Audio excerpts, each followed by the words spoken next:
The man was trapped in a white room. If he pressed the buttons on the wall, a random item would appear, like potted plants and vases. Each button had a different effect. If he kept pressing the button, items would keep appearing endlessly. He wondered what would happen if he kept pressing, but this time, his hand slipped and pressed another button. A small car came out of the wall, and hit him in the leg. He wanted to use these items to escape, but none of them seemed to be useful. He felt anxious and hungry. He threw a balloon towards the wall, and it hit a button. The wall spewed out 2 pieces of sushi. It was a welcome surprise, but it's really weird to eat sushi without soy sauce. He tried pressing the button again, and the wall still spewed out sushi. He tried again, but it was still only sushi. Sushi piled high on a plate. The man was too hungry, so he decided to fill his stomach first. When he couldn't eat anymore, he pressed the button again. A bottle of soy sauce was thrown out. He became furious, feeling that the room was against him all the time. He tried the button on the floor, and suddenly a door appeared behind him. It must be the exit. He was overjoyed, but in his haste, he forgot which button it was. He had to try one by one. A black man ran out from the wall, and then ran into the opposite wall. He tried another button. A stream of water fell on his head. He's going insane.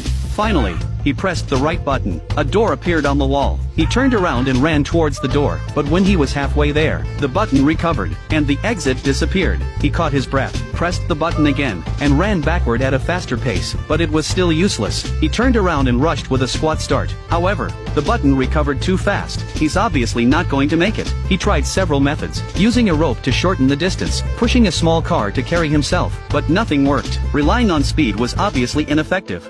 He brought the vase over here, and pressed it onto the button. The exit reappeared, but the force from the button was too strong. It topped the vase easily. To add weight to the vase, he decided to fill it with water. He pressed the button that had water before, and a stream of water came down. Unfortunately, the water landed precisely on his head. No matter how he moved, the water couldn't flow into the vase. The man tried different methods, but the water in the vase wasn't even enough for watering.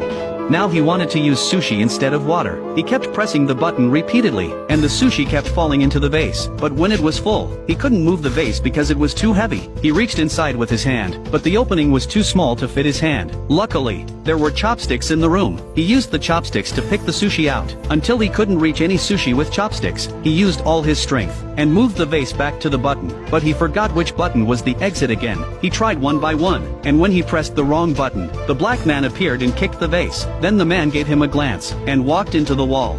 But this kick broke the vase. All his efforts were in vain. The man was driven to madness. He tried the button higher up. A rope descended into the room. But soon, the rope disappeared on its own. He summoned the rope again, ran over and grabbed it. Then he returned to press the exit button. The door appeared on the wall. He gripped the rope tightly and swung over. Just in time, he arrived before the door closed. He went to pull the door handle, but the door didn't open. He needed a key to open it.